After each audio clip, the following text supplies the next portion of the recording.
అండి ఈరోజు నేను లంచ్లోకి ములక్కాడ పుల్ల బెల్లం ఎగురు కర్రీ రెడీ చేద్దాం అనుకుంటున్నాను. ఒక పెద్ద ఆనియన్స్ 5 తీసుకోవాలి, ఒక 2 పచ్చిమిర్చి కూడా తీసుకోవాలి. వాటిని తొక్క తీసుకొని సన్నగా కట్ చేసుకొని పక్కన పెట్టుకొని ఉంచుకోవాలి. ఆలోపు ములక్కాడలు కూడా కట్ చేసుకున్నాం కదా. ఇక స్టవ్ వెలిగించుకొని ఆయిల్ వేసుకొని దాంట్లో పచ్చిమిర్చి సన్నగా కట్ చేసుకున్న ఆనియన్స్ కూడా వేసుకొని పోపు దినుసులు వేసుకొని దాంట్లో దంచుకున్న వెల్లుల్లి కరివేపాకు కూడా వేసుకోవాలండి. అన్నీ బాగా ఫ్రై అయిపోయాక అప్పుడు మనం ముందుగా కట్ చేసుకొని కడుక్కుని ఉంచుకున్న మునక్కాడలు కూడా వేసుకోవాలి. వేసుకున్నాక అవి కూడా ఒక 10 నిమిషాలు వేగాక మన కూరకు సరిపడేట్టుగా ఉప్పు కారం వేసుకొని ఒక 10 నిమిషాలు మూత పెట్టుకొని మగ్గించుకోవాలి. అవి మగ్గేలోపు మనం చింతపండును కూడా రసం తీసుకొని, చింతపండు ఎక్కువైతే పడదండి, ఒక చిన్న నిమ్మకాయ సైజు అంత చింతపండు అయితే పడుతుంది.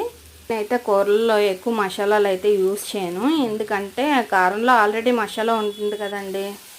మ్యాక్సిమం ఓల్డ్ స్టైల్లోనే కుకింగ్ చేస్తూ ఉంటాను. మసాలాస్ అవి ఎక్కువ వాడితే గ్యాస్ట్రిక్ ఇష్యూస్ ఇవన్నీ వస్తూ ఉంటాయి.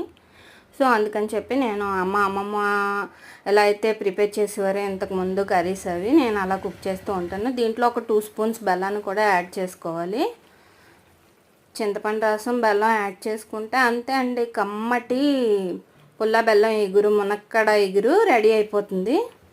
మీకు కూడా ఈ కూర నచ్చినట్లయితే తప్పకుండా ప్రిపేర్ చేసుకొని టేస్ట్ చేయండి. టేస్ట్ చేసి ఎలా ఉందో టెక్స్ట్ చేయండి. నేను చేసే కర్రీస్ మీకు కూడా నచ్చినట్లయితే ప్లీజ్ సబ్స్క్రైబ్. ఓకే అండి, బాయ్.